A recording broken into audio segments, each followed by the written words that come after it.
E mais um capítulo da novela envolvendo o leilão da Itapemirim.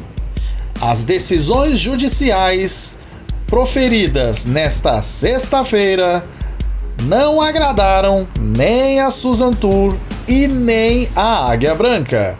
Um novo edital pode ser feito em até 15 dias. Segundo matéria do portal Diário do Transporte, nesta sexta-feira, 7 de fevereiro de 2025, uma das decisões até o momento mais contundentes sobre os embates jurídicos a respeito da falência do Grupo Itapemirim é sobre o leilão das linhas ônibus usados, marcas e guichês.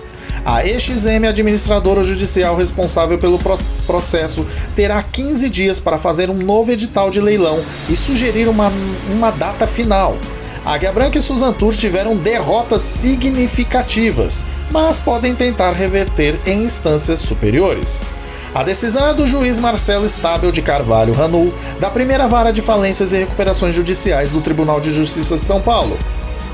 O grupo Águia Branca criou uma armadilha contra sua própria argumentação e teve pedido negado sobre a divisão das linhas. A Suzantur, atual arrendatária das linhas interestaduais, também não teve dos seus melhores dias. Os seus pedidos, além de terem sido negados, foram classificados como exigências ilegais, descabidas e irreais.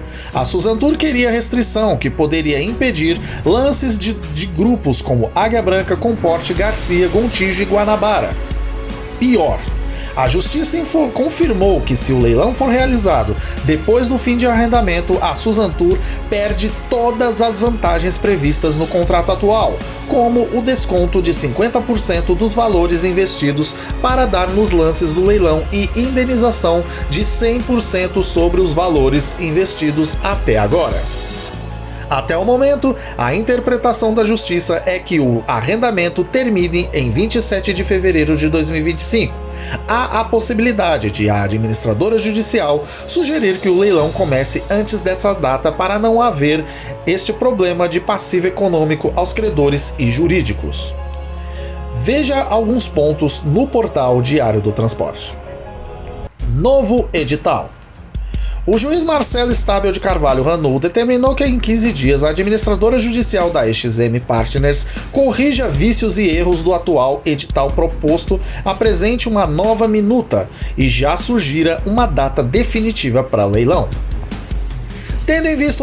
Tendo em vista o acima exposto e as correções necessárias ao edital de alienação judicial, proceda a auxiliar do juízo com a juntada de nova minuta no prazo de 15 dias.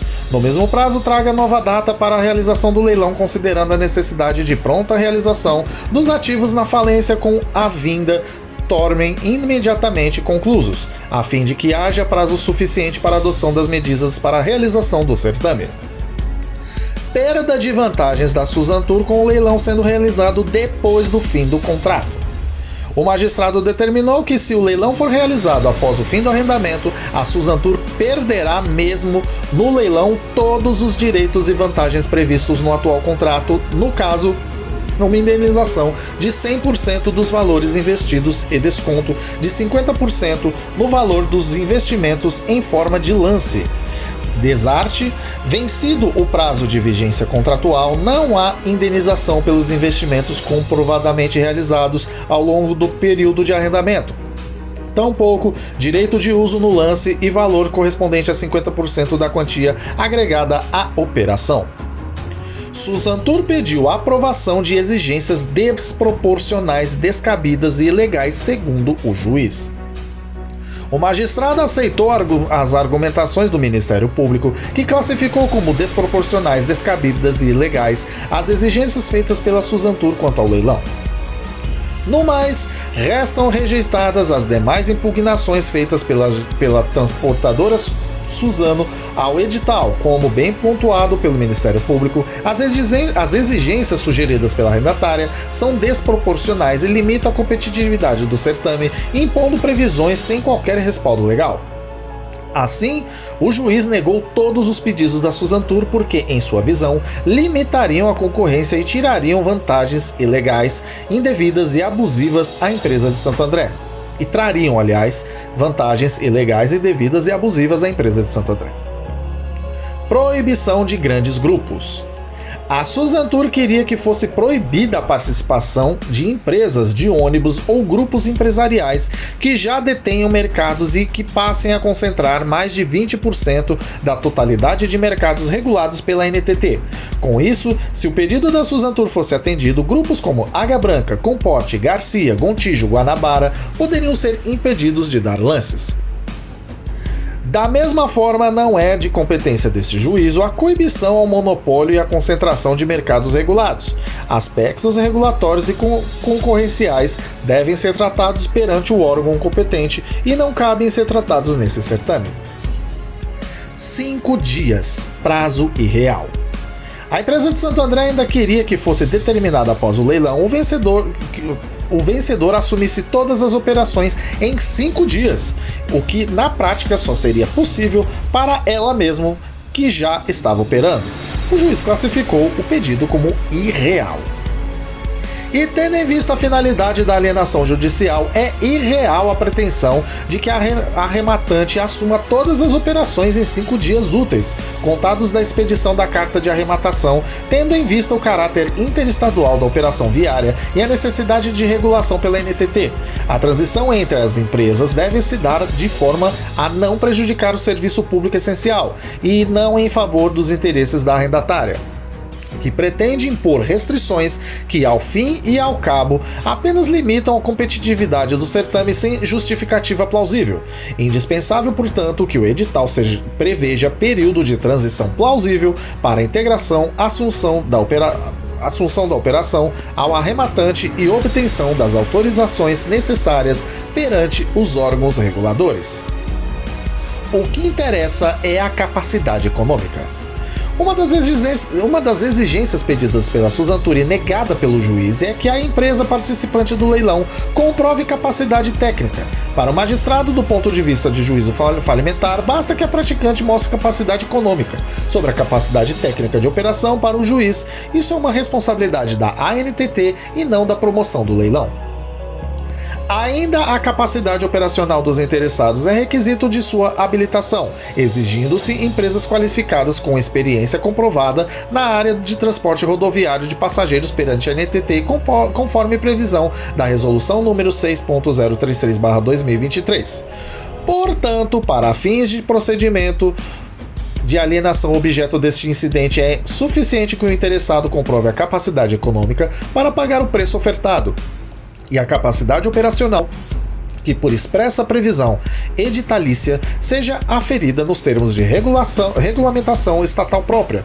Qualquer outra limitação além do previsto nas normas aplicáveis à matéria é desproporcional e por isso é ilegal. 100% de fiança negado. Outra exigência que a Suzantur pede é que o juiz, e o que o juiz não concedeu, é que as empresas participantes do leilão depositem 100% do valor como fiança. Por esta razão, não se pode exigir fiança bancária de 100% do valor ofertado, na medida em que a condição para emissão da posse do ativo é o pagamento integral do preço. Reclamantes e reclamados no processo podem participar. A Suzantur ainda queria que fosse impedida a participação de empresas cujos sócios integrem empresas em recuperação judicial. A empresa de Santo André queria também que fossem proibidos lances de litigantes no processo de falência, ou seja, por quem é parte do processo e ingressou com litígio, ou seja, contestação, petição. Isso também bloquearia a participação de grandes grupos empresariais de ônibus, já que diversos deles, como empresas do próprio Grupo Comporte, sugeriam como litigantes no processo. A Suzantur ainda queria proibir que devedores na massa falida também oferecessem lances. Desproporcional ainda a pretensão de veto à participação de pessoa jurídica integrada por sócios com participação em sociedades em recuperação judicial ou em processo de falência, na medida em que cuida-se de indevido alargamento de exigência, falta de resolução no número 6033/2023, de que para comprovação de regularidade jurídica, a pessoa jurídica e não de seus sócios. Deve apresentar a certidão negativa de falência ou recuperação judicial. Da mesma maneira, ilegal seria a vedação da participação de devedores ou litigantes contra a massa no certame. Vai ser em bloco único e a Águia Branca criou armadilha para si mesma. Não foi só a Susan Tur que se frustrou em seus pedidos na decisão desta sexta-feira, dia 7 de fevereiro. O magistrado negou o pedido do Grupo Águia Branca para que as 125 linhas interestaduais fossem divididas em blocos operacionais como forma de aumentar a competitividade dos valores finais. Ao fazerem ofertas milionárias por um possível novo arrendamento das linhas até o leilão definitivo, Águia Branca e Comporte criaram uma armadilha contra a tese de que a divisão de blocos seria mais vantajosa. Pelo contrário, se o arrendamento provisório de todas as linhas já despertou interesse e majoração de valores, quanto mais a possibilidade de operação definitiva. Como mostrou o portal Diário do Transporte, a aviação Águia Branca da família Chiep do Espírito Santo ofereceu 36,24 milhões de reais por ano e o Grupo Comporte da família do Constantino de Oliveira propôs 1,711 milhões por mês ou 5,01% da receita líquida da venda de passagens, o que for mais vantajoso para a massa falida. Para o magistrado, dividir em blocos atenderia mais aos peticionários, como Águia Branca, por exemplo, que aos credores. A proposta meramente genérica sugere a alienação fracionada, atende melhor aos peticionários e não à massa falida. Aliás, a análise do processo até o momento sugere conclusão contrária, já que são inúmeros os interessados na alienação em bloco único, com propostas milionárias para a assunção da operação viária. Não se derroga a conclusão de que o valor econômico à UPI é atribuído ao conjunto da operação viária, exigindo a aquisição de todo o acervo para sua viabilidade e não como ativos individualmente considerados. Indenização da Susan Tur até se ela sair antes do fim do arrendamento. Em outro trecho da decisão, o juiz Marcelo Estábio de Carvalho Ranu reafirma que após o fim do arrendamento, a Susan Tur não tem direito à indenização, mas se for retirada antes, deve receber. A cobrança deve ser da massa falida e não de uma eventual futura operadora das linhas.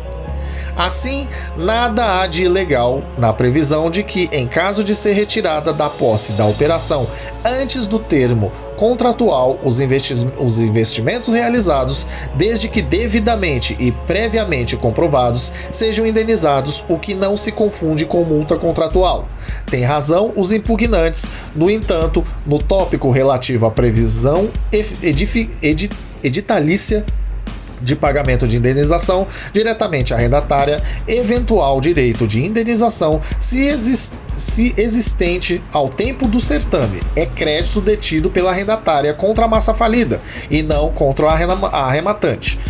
De se salientar que o contrato de arrendamento não traz qualquer previsão em sentido diverso. Assim, deve ser quitado na forma prevista em lei. Observada a ordem legal, em atenção ao princípio da paridade entre os credores, desarte deve constar expressamente do edital que, se devida à indenização, observada a data de vigência do contrato, bem como a apresentação prévia do contrato pela arrendatária, ela deverá ser paga pela massa falida, sendo detido o crédito pela arrendatária para pagamento de ordem legal, conforme inclusão no quadro geral de credores.